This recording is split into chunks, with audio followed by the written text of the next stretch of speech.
자, 오늘은 하나그룹 회장이자 하나이글스 구단주인 김승현 이야기입니다. 그의 아버지는 다이너마이트 킴이라고 불린 김종희 창업주로 김승현에게 남자는 술도 좀 마시고 담배도 피워보며 단맛 쓴맛 다 맛봐야 한다. 나중에 훌륭한 인물이 되려면 쓸데없는 것은 하나도 없다며 허연지기를 강조했다고 하죠. 김종희 창업주의 어린 시절 이야기입니다. 어려서부터 덩치도 크고 머리도 커서 대갈장군으로 불렸다고 하는데 박치기도 일품이고 손도 매웠기 때문에 싸웠다 하면 진 적이 없었다 합니다. 1937년 경기공립학교에 진학을 했는데 운동부의 일본인 학생들이 한국인 학생을 괴롭히는 모습을 목격하게 됩니다. 이를 보고 화가 난 김종희는 그대로 뛰어들어 일본인 학생들과 싸우고 결국 제압했다고 하죠. 하지만 조선인이 일본인을 때렸다는 사실이 문제가 되어 학교에서는 퇴학을 당하고 어쩔 수 없이 학교를 전학했다 합니다.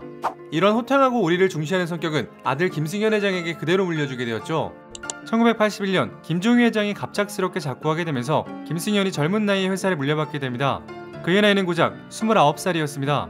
너무 젊은 나이로 인해 경영 능력을 의심받자 실제보다 나이를 더 들어 보이게 하기 위해 기름을 발라 납작하게 뒤로 넘긴 올백머리 스타일을 하기 시작했고 강력한 카리스마로 아버지 뻘 되는 이사들을 휘어잡았답니다. 이후 특유의 결단력을 앞세워 하나그룹의 성장을 이끌어갔는데 호탕하고 의리를 중시하는 성격으로 인해 평가는 극과 극으로 나뉘고 있습니다. 먼저 부정적인 평가를 받는 일화를 소개하도록 하겠습니다. 누가 뭐래도 가장 유명한 사건은 청계산 보복폭행 사건이죠. 2007년 둘째 아들 김동우는 청담동 가라오케에서 술을 먹다 종업원 일행과 시비가 붙었고 집단 폭행을 당하여 크게 다치게 됩니다. 이에 격노한 김 회장은 자신의 경호원 등을 동원하여 사건 현장으로 갔고 아들을 때린 종업원 5명을 청계산으로 끌고 가 폭행을 하는 사건이 벌어졌죠. 김 회장은 내 아들이 눈을 다쳤으니 니놈들도 똑같이 당해야 한다며 가죽장갑을 낀 손으로 종업원들의 눈을 집중 가격했고 한 종업원은 고통을 참지 못해 울기 시작하더니 전 그냥 종업원인데 조전무가 사과하고 대충 몇 대 맞고 오라고 해서 온 것뿐입니다. 살려주세요라고 말합니다. 아들을 폭행한 가해자들이 따로 있다는 말을 들은 김 회장은 곧장 해당 유흥주점으로 달려갑니다. 술집은 저항 없이 순식간에 장악이 되었고 폭행 사건의 주모자로 지목된 조전무가 불려옵니다. 김 회장은 조전무를 룸 안으로 내려가 뺨을 3차례 때리고 아들에게는 네가 맞은 만큼 때려라고 지시했고 룸 밖에서도 분명히 들을 수 있는 퍽퍽퍽 하는 폭행 소리가 새어져 나왔다 하죠. 곧이어 김 회장은 술을 가져오라고 시킨 뒤 스스로 폭탄주를 만들어 조전무와 폭행당한 종업원들 그리고 자신의 아들과 함께 건배를 했다 합니다. 그러곤 서로 때리고 맞았으니 이제 남자답게 화해하고 없던 일로 하자고 제안한 뒤 술값이라며 100만원을 건네고 자리를 뜹니다. 다음날 경찰은 김 회장이 조폭을 동원하여 폭행을 저질렀다는 첩보를 입수하고 수사를 시작합니다. 당시 많은 부모들은 아들이 집단 폭행을 당해도 합의금만 받고 분을 삭힐 수밖에 없는데 능력이 있는 부모라면 당연히 때린 놈들을 사지를 분질러 놓아야 한다고 했고 청소년층에서는 우리 아빠였으면 하는 부러움을 사기도 했죠. 사실 둘째 아들이 1대1 대결에서 패배한 것도 아니고 1대8 상황에서 일방적으로 구타를 당했기 때문에 이런 의견들에 힘이 실릴 수 있었습니다. 문제는 폭행 과정에서 뒤처리를 해준 조직폭력배 두목에게는 1억 1천만 원을 전현직 경찰들에게는 5억 8천만 원을 뇌물로 뿌리면서 사건을 촉섬에 은폐하려고 했으나 이런 재상이 드러나게 되면서 사건이 더 커지게 된 것이죠. 법원에서 재판을 받을 때는 변호인과 상의도 없이 뜬금포로 검사에게 검사님은 복싱에 대해 많이 아십니까? 아구 몇 번 돌렸다라고 진술하고 이를 설명하기 위해 라이트 레프트라고 말하면서 복싱 자세를 보여줘 재판장과 변호인들 모두 혼이 나갈 정도로 경악했다 합니다. 검사가 룸 안에서 얼마든지 조용히 이야기할 수 있는데 왜 청계산에 갔냐고 묻자 검사님 술집 안 가보셨죠? 옆방에서 밴드가 연주하고 있는데 어떻게 조용히 이야기합니까? 라고 신경질적으로 되물었답니다. 재판 결과 1심에서는 징역 1년 6개월의 실형을 선고받았고 사회봉사를 열심히 한 덕에 2심에서는 1년 6개월에 집행유예 2년을 선고받게 됩니다. 이 사건은 10년이 넘어서도 회자되는 사건으로 하나이글스가 죽을 쓸 때마다 하나에서 유일하게 빠따 좀 휘두를 줄 안다는 인간이 타자를 안 뛰고 있기 때문이다 라는 말과 함께 못하는 선수들에겐 청계산 끌려간다라는 드립이 종종 나오고 있습니다. 그리고 청계산은 하나이글스의 구단주인 김승현 회장을 부르는 별명이 되었죠. 부정적인 평가 말고도 긍정적인 평가도 많습니다. 김 회장은 호탕하고 의리를 중시하여 의리의 사나이라는 별명을 가지고 있는데요. 이러한 모습을 보여주는 에피소드가 매우 많습니다. 2014년 이라크 공사 현장에서 일하는 하나건설 직원들을 격리하기 위해 광호에 600인분을 공수합니다. 직원들에게 가장 먹고 싶은 게 뭐냐고 물으니 회라고 답했다는 이유에서 비행기에 회를 싣고 직접 현장을 찾은 건데요. 현지에 파견나간 근로자들은 사막 한가운데서 회를 보자 열광했다고 하죠. 2010년에는 서울 플라자 호텔 리모델링으로 3개월 동안 문을 닫아야 하자 이 기간 동안 직원들에게 유급휴가를 주고 직원들은 자기 개발을 할 수 있도록 도우라고 지시합니다. 이에 따라 직원들은 유급휴가를 받고 꿀맛 같은 휴가를 보냈다고 하죠. 이러한 특별휴가는 처음이 아니었다고 하는데요. 지난 2007년 자녀 유학 등으로 가족과 떨어져 있는 기러기 아빠들에게 일주일간 특별휴가를 주었다 합니다. 그리고 인수합병 과정에서도 고용승계를 최우선적으로 생각하는 인간적인 면모를 보여줘 김보성도 울고 갈 의리의 인수합병이라는 제목의 경기뉴스도 등록되어 있습니다. 1998년 IMF 당시 하나에너지를 현대중에 넘길 때 일화입니다.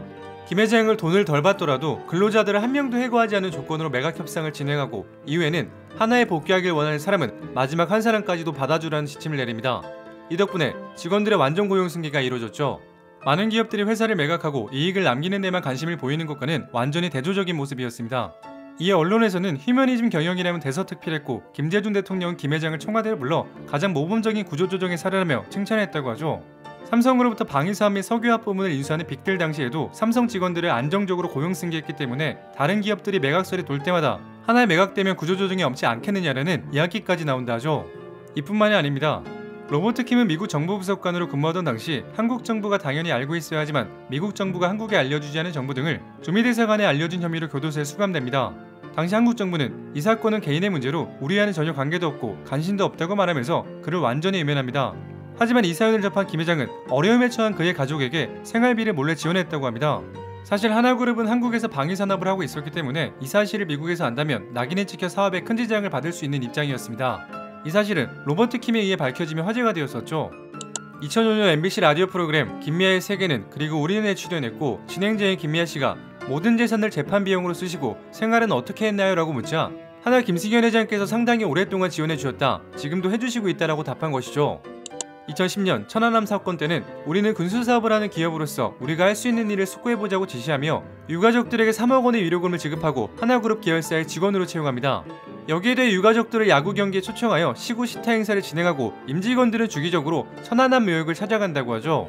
김 회장은 강인하고 결단력 있는 성격으로 스포츠에 대한 사랑도 각별합니다. 아마복싱 선수로 활약한 인연으로 1982년 아마복싱연맹 회장에 취임합니다. 이후 물심양면으로 지원하자 한국의 아마복싱은 비약적인 발전을 하게 되는데 1984년 LA 올림픽에서 복싱 사상 최초의 금메달을 획득, 1986년 아시안게임에서는 전무후무한 전체급 석권이라는 근접탑을 쌓았습니다. 금메달 12개로 1번을 따돌리고 종합 2위를 하는데 결정적인 기여를 했었죠. 김 회장이 복싱에 대한 열정이 가장 잘 드러난 것은 1984년 미국 올림픽 때입니다. 미국의 텃세로 인한 불공정한 판정으로 불리한 상황에 놓여있을 때 김 회장은 기자회견을 통해 앞으로의 경기에서 공정한 판정에 대한 보장이 없을 경우 한국 선수단의 철수까지도 고려하겠다. 한국은 차기 올림픽 개최국으로 많은 것을 배우러 왔는데 이러한 불공정한 판정으로부터 무엇을 배우겠는가라며 이의를 제기합니다.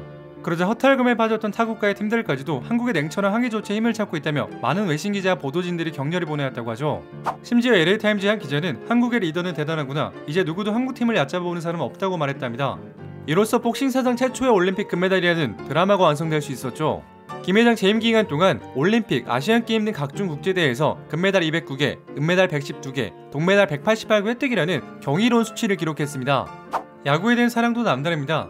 하나 이글스는 예나지금이나 강팀은 아니지만 김 회장의 지원만큼은 다른 어떤 구단에도 뒤지지 않습니다.